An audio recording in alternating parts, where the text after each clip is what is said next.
Hello, welcome to today's segment of your local APUSH news. Today we will be talking about the response to industry time period and all the conflicts that occurred within it. Today we will be starting with the Panic of 1873. The Panic of 1873 was a 6-year economic depression. The panic started with a problem in Europe when the stock market crashed. In addition, it was caused by the failure of banks and the railroad industry. It impacted factories, agriculture, and construction. Moreover, it triggered the greenback and silver movement.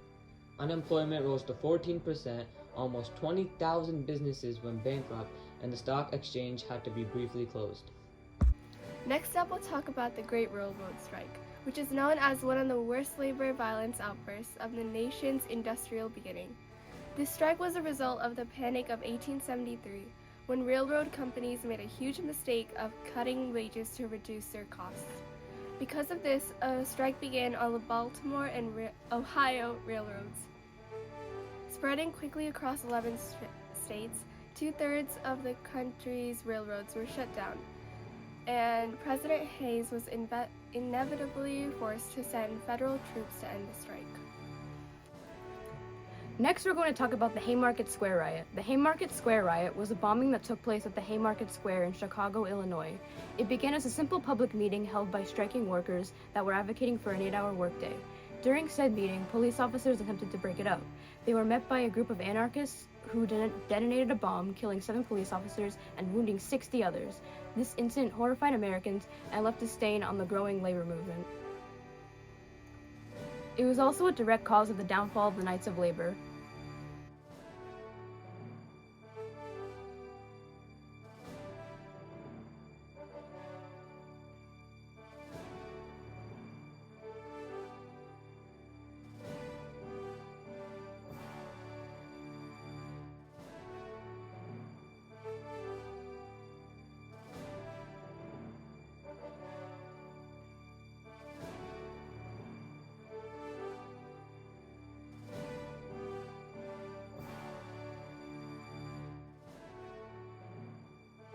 Next up, we'll be talking about the Homestead Strike. The Homestead Strike, also known as the Homestead Riot, occurred in Homestead, Pennsylvania in 1892. This was a violent labor dispute between the Carnegie Steel Company and a great majority of its workers. They were protesting the 20% wage cuts brought on by operation manager Henry Clay Frick. The strike led to a bloody battle between the workers and the security guards, resulting in 10 to 16 deaths. This occurrence set back the union movement in the steel company. The Pullman strike started due to a massive wage cut at the Pullman Palace Car Company, which was a direct result of the Depression of 1893. Due to these wage cuts, some trainmen refused to operate trains that were carrying Pullman cars and were subsequently dismissed.